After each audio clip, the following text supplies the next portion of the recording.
Here are some investing keys. One of the most important factors of investing is risk management. Now, what is risk management? Essentially, these are guidelines that tell you how to go into an investment numerically and when to exit safely. All investors have to develop their own exit strategy when they're investing and have their own stop losses when they're trading. These two components are extremely important for you to be safe and manage your risk intelligently. Every well-experienced investor should know when their thesis has been proven wrong and not to dwell in the losses if you have gone down negative. Every investor should know when the narrative and the story for their investment are starting to shift. This is when all investors should execute their exit strategy. Majority of the time, price levels move before the story or the narrative actually establishes itself. This is when investors realize the difference between intuitive thought and rational thought. Because if the story or the narrative is fading, people realize that the trend is going to maybe slow down, the momentum is going to slow down.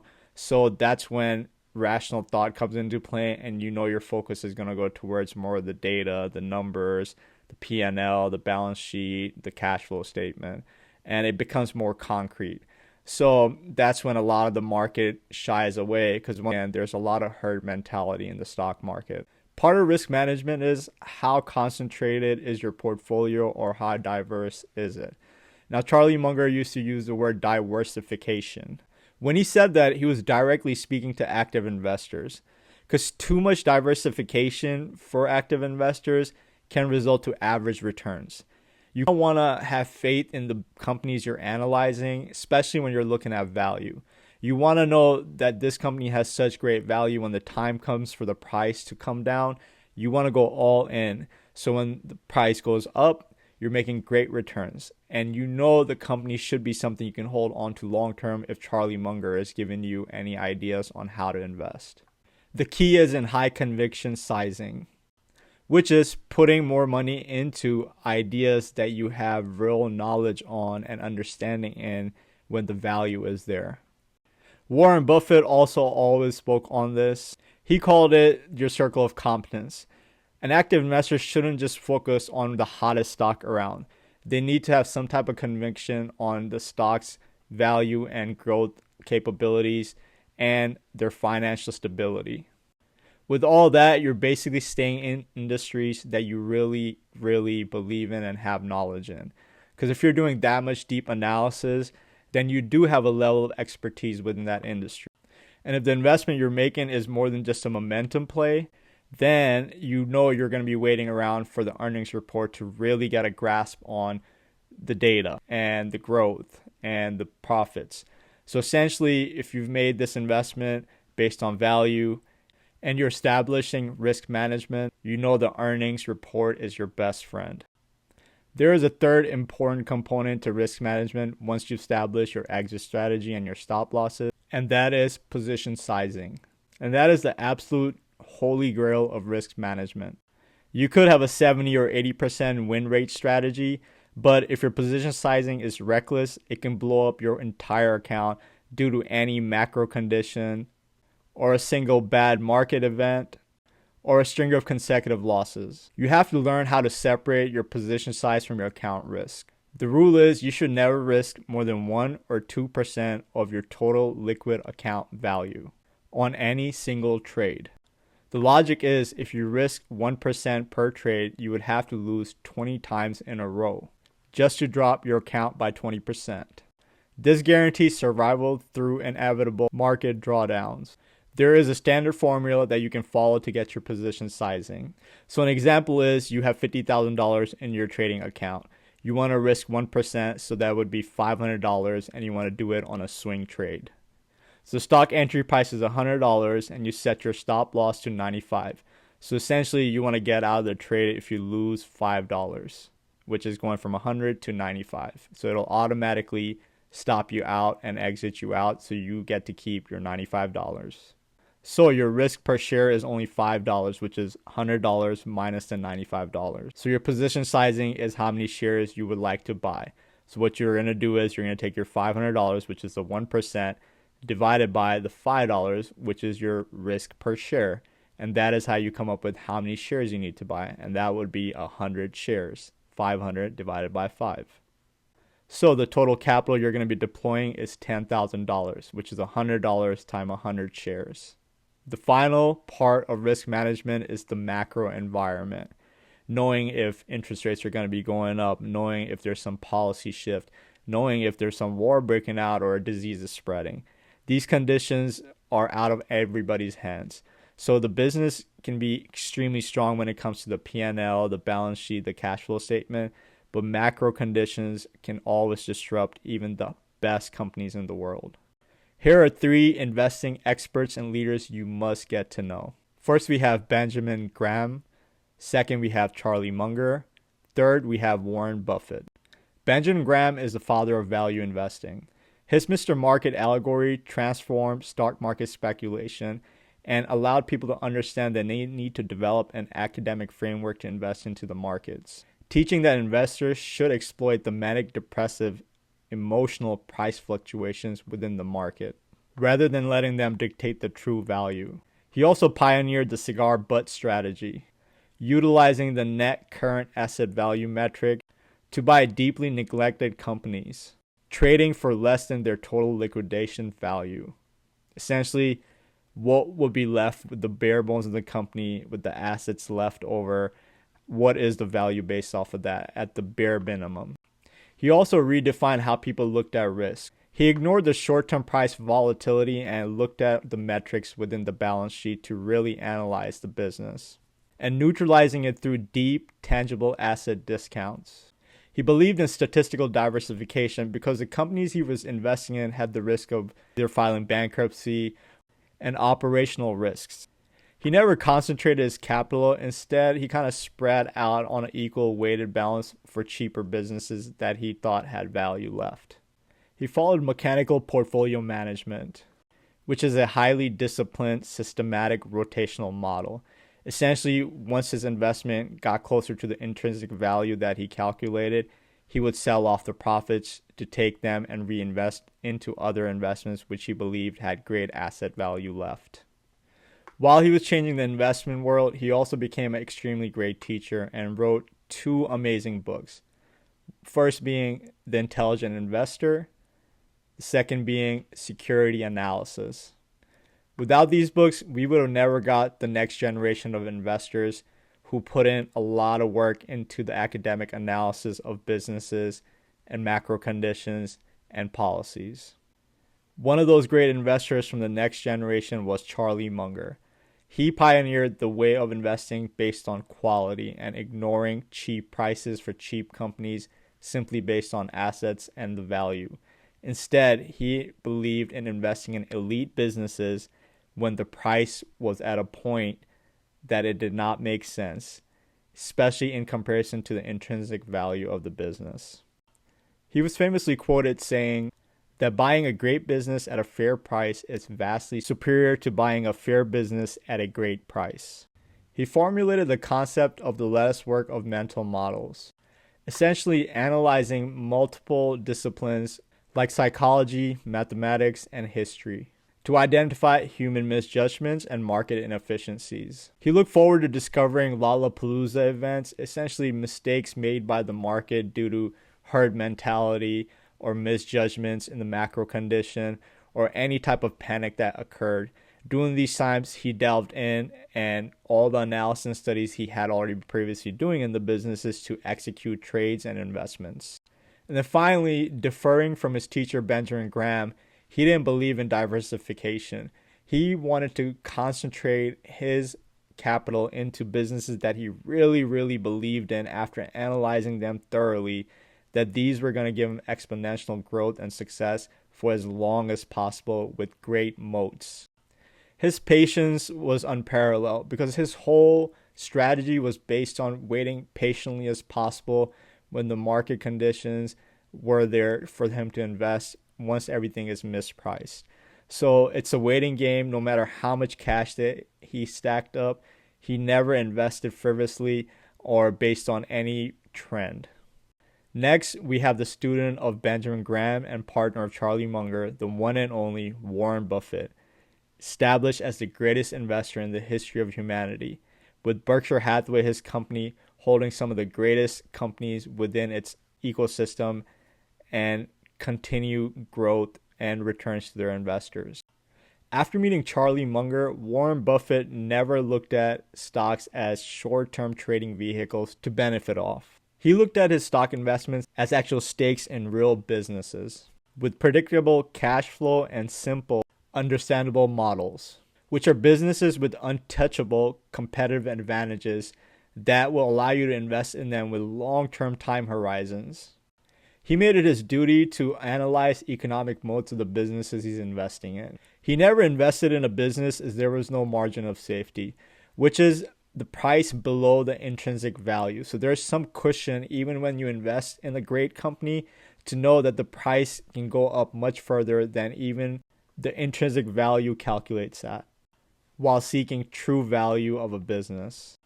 And then what he learned from Charlie Munger, which was the focus on concentrating into great companies. Before he met Charlie Munger, he was following through with Benjamin Graham's strategy of buying companies that were cheap and were going out of business. But Charlie Munger completely changed that for him and allowed him to analyze companies based on long-term holdings, like Apple, Coca-Cola, See's Candies. He's held on to these companies for generations, and he plans on never selling them. And now that he isn't the CEO of Berkshire Hathaway, he's one of the chairmen, he's made it sure that the people that are under him were fully ready to take over Berkshire Hathaway with the mentality of studying businesses as much as they can and remaining patient to deploy capital. He's built the biggest company with the biggest cash fortress in the history. So they're always ready to deploy cash when they need to based on the environments, and at the same time keeping their investors secure as possible with such immense cash holdings. The stock market is currently going to a liquidity migration and retail revolution. We're just not in a bull market, but we're looking at a historical melt up. Based on the macro conditions with the war and what the policies are doing that Trump has established, it's incredible how the market is staying so strong. Looking at the milestone velocity chart, it's going to blow your mind away how quickly everything is booming. It took the S&P 500 92 days to climb from 6,900 to 7,000 in January. Then 79 days to hit 7,100 in April. Then look at May, just 13 days to hit 7,200. Then 6 days to hit 7,300. Another 2 days to hit 7,400. And then just another 6 days to crack 7,500 on May 14th. When the intervals between 100-point milestones collapse from 3 months down to 48 hours, you're looking at parabolic, reflexity-driven market dynamics. But as active investors, we don't just look at the top-line numbers and get hype and cheer. We gotta look what's under the hood and what's really going on. The technicals, the fundamentals, all that is always going to remain important no matter how high these numbers are going. Now, the market's hyper-concentration and capex war has always raised concerns. But in the reality of it, looking historically, you want businesses to be investing in capex and spending rather than just buying back stocks and inflating the prices of stocks in a way where there's not real established growth and hiring and product development and innovation. So capex investing is a great thing. It's just how it's being done. It continues to raise concerns where all these companies are intermingling with each other and making promises so far out. Bank of America equity strategy report is showing exactly what's driving this.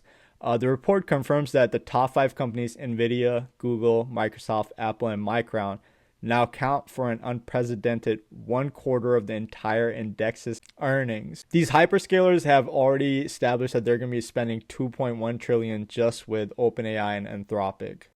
OpenAI has already locked in $280 billion from Microsoft and another $300 billion from Oracle. Anthropic's locked in another $200 billion from Google, which has its own AI that it's been working on for the longest, Gemini. To further secure these investments, all these hyperscalers have started to issue bonds, and they've been selling those in the rates of billions too, which will guarantee them capital early on and great investment upside for the investors who are buying the bonds, hopefully. Essentially, if this fails, it's not going to be really good for even the original businesses of these hyperscalers, because that money, that revenue is going to have to be shared at some point when those bonds expire. So Meta raised 30 billion, Oracle raised 25 billion and another 18 billion, and Alphabet issued 20 billion and 17.5 billion in corporate bonds. That's insane. This is not a normal cycle. They're getting this clean bond money and immediately investing it into the AI companies which they've partnered up with. The nature of how aggressive these investments are being placed in shows that these hyperscalers are all in and they're not going to want to give up. Even if later on there's multiple AI businesses to choose from, which is good for the market, because I'm essentially tired of all these monopolies and people stealing each other's ideas, essentially like Meta does. Facebook, anytime there's a startup that comes out, they'll try to buy them, but at the end, they strong arm them and copy their idea if they don't buy them out. So hopefully we'll get rid of that structure with all these investments going into this and minimizing monopolies. If we do the institutional layout analysis of the SpaceX IPO, we can discover how bad the shortfall is and how tightly wound up the liquidity trap is. Now, what does this tell us? The public markets don't have infinite structural liquidity to absorb these multi-trillion-dollar private entities cleanly. To fill that gap, money will be sucked out of secondary tech companies to be allocated into them by Q3, which will completely change the dynamics or indexes. While these billions and trillions of dollars are flowing in and out of the markets right now, the consumer and the economy is facing a reality check. The latest LSEG data stream and Yardney research chart through late May highlights a stark economic divergence. Apparel retail is up 10% and consumer discretionary retail composites are up 9.3%. But look downstream. Automobile manufacturers are down 4.4%, restaurants are down 4.8%, home improvement retail is down 9.5%, casinos and gaming are down 17%, and specialty retail is down a brutal 25.7%. The consumer is facing serious localized macro pressure. The consumer is shifting capital to basics and essentials, going away from large ticket purchases like cars, houses, restaurants, travel. All that is taking a hit while consumers are slightly sheltering in and also diving into their savings. The general public needs to shift a little bit into defensive stocks to kind of balance out what's happening, especially if they're invested into a lot of these retail stocks, and looking to mitigate their risk by balancing into some of these hyperscalers if they haven't already. I'm truly happy to say this, that we have a rare, really, really good executive order from Trump, which allows people to have 401k retirement accounts even if their business or their company doesn't offer it to them, and the government match $1,000 on that. So the plan is structured to offer strictly low-fee institutional grade investments from your choice of top-tier private asset managers. Income limits apply. This is targeted directly at a lower to middle-class working Americans, so high earners will be phased out. State sponsorship: individual states are authorized to step in and sponsor similar complementary plans. Unlike corporate 401ks, there is no auto-enrollment. You have to take the personal initiative to sign up. The accounts may allow direct charitable contributions to flow straight into the retirement vehicle. The official federal enrollment portal is slated to go live by January 2027. This is a massive structural shift. So this wave of capital that's going to be coming is going to be coming from people who have historically not invested into the markets. So the public equity markets will see a good boom in the next decade with fresh wave of capital coming in. After the success of the Intel investment that the government made, they've gone full sovereign wealth fund with quantum computing. Under a brand new initiative under the Commerce Department, the U.S. has decided to invest $2 billion into these quantum computing companies. The wild twist is this isn't just any grant money. The U.S. government is actually taking stake into these companies, direct, minority, non-controlling equity stakes. They're literally building a state-backed tech portfolio to secure the QDA cryptographic and defense pipeline. So IBM is calling this project Anderon, which will be America's very first dedicated mass-scale 300 mm quantum wafer foundry. The strategy here is to make IBM the central hardware manufacturer for the entire global quantum industry. If any startup wants to scale a quantum chip, they will likely have to build it through IBM.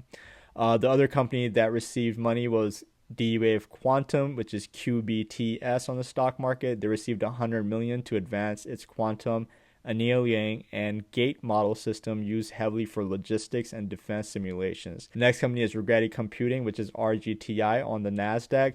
They're awarded $100 million to optimize dielectric materials and high-density advanced packaging for its superconducting systems. The other company is Inflection, which secured $100 million to develop high-powered optical and readout systems for neutral atom quantum architectures. The government also took equity in several heavily guarded private venture targets, $38 million to $100 million, which is Quantinum, $100 million, trapped ion scaling and integrated photonics.